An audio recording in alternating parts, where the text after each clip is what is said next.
And నేను దొరబోని ఈరోజు మనం అయితే వైజాగ్ ఫిషింగ్ హార్బర్కి అయితే వచ్చాం. వీడియో లాస్ట్ దా చూడండి ఫ్రెండ్స్, ఎక్కడ స్కిప్ చేయకండి. రైలు అయితే బస్ అవ్వకుంటాయి ఇక్కడ. ఇదైతే ఎండి చేపల మార్కెట్. ఇది ముందు ఎండి చేపల మార్కెట్ చూసి అప్పుడు మనం పచ్చి చేపల మార్కెట్కి వెళ్దామంటున్నాం. ఈ నెత్తలు ఎంత అడుగుదాం? ఏమన్నా నెత్తలు ఎంత కేజీ? 600. అంత ఎక్కువ చెప్పేస్తున్నావు. 400 కావా? మనం అయితే 400కి అడిగాం ఫ్రెండ్స్. ఏమన్నా ఇవైతే రైపట్టు. మరి రైపట్టు ఎంత? బుట్ట ఎంత? 5 బుట్టలు. సరే అయితే ఇవ్వా. 4 కదా, 5 బుట్టలు 100 రూపాయలు. 5 అయితే తీసుకున్నాం. 100కి 5 బుట్టలు ఇచ్చింది ఈవిడ. ఎంత జీలపేతలో?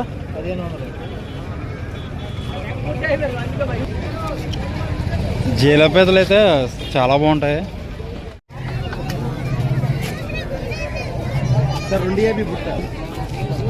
పీతలు 250 అండి. ఇది 1500 ఇది రైలు.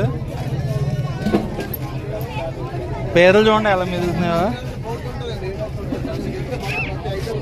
ఇప్పుడే ఫ్రెష్గా పడ్డాయి అనుకుంటా. ఎంతండి? 1600. ఎన్ని కేజీలు ఉంటాయి? 7 కేజీలు పుట్ట 1600 అంట. పెద్ద సైజు రైలు అయితే. ఇగో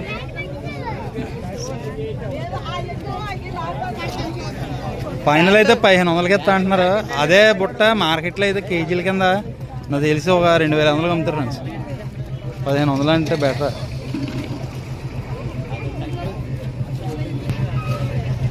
వైజాగ్ ఫిషింగ్ హార్బర్ ఇది అంతానే.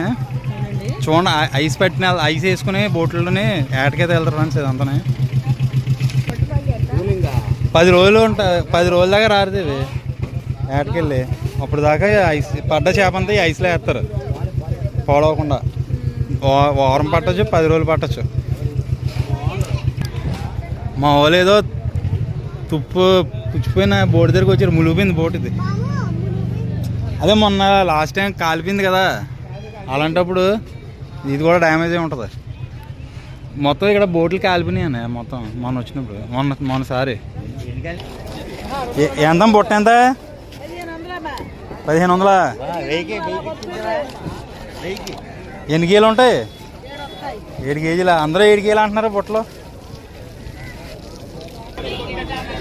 ఇక్కడైతే కోనోలు అమ్ముతున్నారు ఫ్రెండ్స్. వంజున కోనలు అంటారు వీటిని. చూడండి పెద్దవి, ఒక్కొక్కటి 5 స్కేల్ ఉంటాయి. కొంచెం ముందైతే అపోలో ఫిష్ అంటారు, వంజున కోన అంటారు. అవి అయితే కట్ చేస్తున్నారు. అది హోటల్స్కి అయితే వెళ్ళిపోతాయి. మా వీడియో నచ్చితే లైక్ చేసి, షేర్ చేసి, సబ్స్క్రైబ్ చేయండి ఫ్రెండ్స్. అలాగే మాకు మంచి సపోర్ట్ ఉండాలి.